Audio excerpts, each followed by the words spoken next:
जय हिंद दोस्तों, आप सभी लोगों को भारतीय प्रवासी दिवस की हार्दिक शुभकामनाएं। माय डियर फ्रेंड्स, आज भारतीय प्रवासी दिवस है और भारतीय प्रवासी दिवस हर 2 वर्ष में मनाया जाता है। इस दिवस की मनाने की शुरुआत वर्ष 2003 से शुरुआत की थी। और इस दिवस को मनाने की शुरुआत क्यों की गई थी? क्योंकि 9 जनवरी 2015 को महात्मा गांधी दक्षिण अफ्रीका से भारत लौटे थे। ठीक है, और इन्हीं के सम्मान में इस दिवस को मनाया जाता है। और साथ में जो हमारे भारतीय अनेक कंट्रियों में रह रहे हैं और भारत के नाम को गौरव कर रहे हैं, उनके मनोबल को बढ़ाने के लिए इस दिवस को मनाए जाते हैं। आइए जानते हैं और इसके महत्वपूर्ण बातें। तो वर्ष 2023 का यानी जो इस वर्ष का जो भारतीय प्रवासी दिवस है, यानी इसको भारतीय प्रवासी दिवस को शॉर्ट फॉर्म में पीवीडी भी कहते हैं। तो जो अभी वर्तमान प्रवासी दिवस मनाया जा रहा है वो 17वां प्रवासी दिवस है। ठीक है, 8 से 10 जनवरी 2000 तक इंदौर में, मध्य प्रदेश के इंदौर में इस दिवस को सेलिब्रेट किया जा रहा है। और 17वें प्रवासी भारतीय दिवस की जो थीम है वो है प्रवासी अमृत काल में भारत की प्रगति के लिए विश्वसनीय सहयोगी। एक बार फिर से, प्रवासी अमृत काल में भारत की प्रगति के लिए विश्वसनीय सहयोगी। जो भारतीय जो प्रवासी है उनको सम्मान या पुरस्कार भी प्रदान करती है। ठीक है, ये एक अनिवासी भारतीय मूल के व्यक्ति को या अनिवासी भारतीय मूल के व्यक्तियों द्वारा स्थापित और संचालित एक संगठन है या संस्थान है। विश्व में भारत की पहुंच और भारतीयता में महत्वपूर्ण योगदान के लिए दिए जाने वाला ये एक सर्वोच्च सम्मान है। वर्ष 2015 से एक संशोधित प्रारूप के तहत पीवीडी सम्मेलन हर 2 वर्ष में एक बार में आयोजित हो रहा है। यानी वर्ष 2003 से इसकी शुरुआत हुई थी। उस समय तक यानी 2015 तक हर साल सेलिब्रेट किया जाता था, लेकिन वर्ष 2015 से एक निश्चित प्रारूप बनाकर इसको हर 2 वर्ष में सेलिब्रेट किया जाता है। प्रवासी भारतीय और इनका जो वर्गीकरण है वो एक नजर में देख लेते हैं।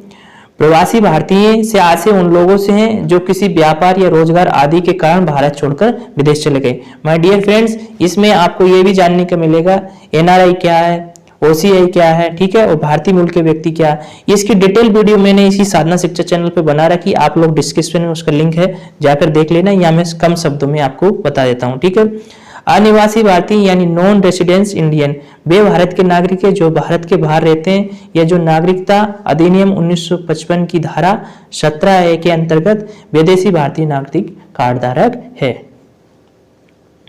भारतीय मूल के व्यक्ति में देखिए, भारतीय मूल के पर्सन ऑफ इंडियन ओरिजिन, जिसको पीआई कार्ड धारक बोलते हैं। इसकी मैंने डिटेल्स वीडियो बना रखी, आप लोग आराम से देख लेना। यहाँ पे मैं संक्षिप्त में बता देता हूँ पीआई कार्ड धारक क्या होते हैं। विदेशी नागरिक इन देशों को छोड़कर, पाकिस्तान, अफगानिस्तान, बांग्लादेश, चीन, भूटान, श्रीलंका और नेपाल को छोड़कर जो किसी भी समय भारतीय पासपोर्ट धारक हो, वे या उनके माता पिता दोनों ही भारत में जन्मे हो, भारत शासन अधिनियम 1935 के प्रभाव होने से पूर्व से भारत के स्थायी नागरिक हो, या इस अवधि के बाद किसी क्षेत्र के भारत का अभिन्न अंग बनने से पूर्व वहां के निवासी हो। ठीक है, तो ऐसे उनको भारतीय मूल का नागरिक कहते हैं। माय डियर फ्रेंड्स, आपने बहुत बार सुना होगा कि इंग्लैंड में भारतीय मूल का व्यक्ति प्रधानमंत्री बन गया, फला जगह ये हो गया, तो ऐसे लोग इनको बोलते हैं कि उनके माता पिता ये भारत के हो, या और ये किस अधिनियम के तहत, 1935 के अधिनियम। डिटेल्स में वीडियो आप लोग जाकर जरूर देख लेना। और एक होता है ओवरसीज सिटीजन ऑफ इंडिया, जिसको शॉर्ट में बोलते हैं ओसीआई।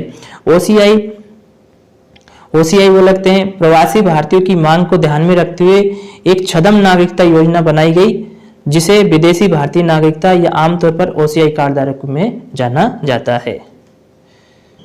अब प्रवासी भारतीयों का क्या योगदान है? तो इनका योगदान है स्वतंत्रता आंदोलन, सांस्कृतिक विस्तार के रूप में प्रवासी, और तकनीकी विकास की उत्तमता, और प्रवासी भारतीयों के ताल में भारत की पहल। यानी प्रवासी भारतीयों के लिए भारत सरकार क्या करती है? भारत बीच में भारत सरकार भारत को जानो का कार्यक्रम, ई माइग्रेट सिस्टम या उन्नत संयुक्त अनुसंधान संकाय का दौरा योजना, प्रवासी कौशल विकास योजना, ये सारे पहल भारत सरकार करती रहती है। माय डियर फ्रेंड्स, मैं कम शब्दों में बता देता हूँ, प्रवासी भारतीय दिवस इसलिए भी सेलिब्रेट किया जाता है कि जो अनेक लोग, भारत के लोग विदेशों में जाकर वहां पर काम कर रहे हैं, वहां से धन कमाते हैं और उस पैसे को अपने भारतीय परिवार लोगों को भेजते हैं, तो कहीं ना कहीं उस जो भारत में पैसा खर्च होता है उससे गवर्नमेंट को भी फायदा होता है। इसलिए उनके मनोबल को बढ़ाने के लिए भारत सरकार भारतीय प्रवासी दिवस मनाए जाते हैं। और ये कार्यक्रम इसलिए भी मनाया जाता है क्योंकि 9 जनवरी 1915 को महात्मा गांधी जी दक्षिण अफ्रीका से भारत आए थे। तो ठीक है फ्रेंड्स, आपको ये जानकारी कैसी लगी? अगर अच्छी लगी तो अपने दोस्तों को भी शेयर करो और इसका डिटेल्स वीडियो लिंक में पड़ा हुआ है, आप लोग जरूर देखना। ठीक है, मिलते हैं फ्रेंड्स नई वीडियो के साथ, तब तक लिए जय हिंद जय भारत।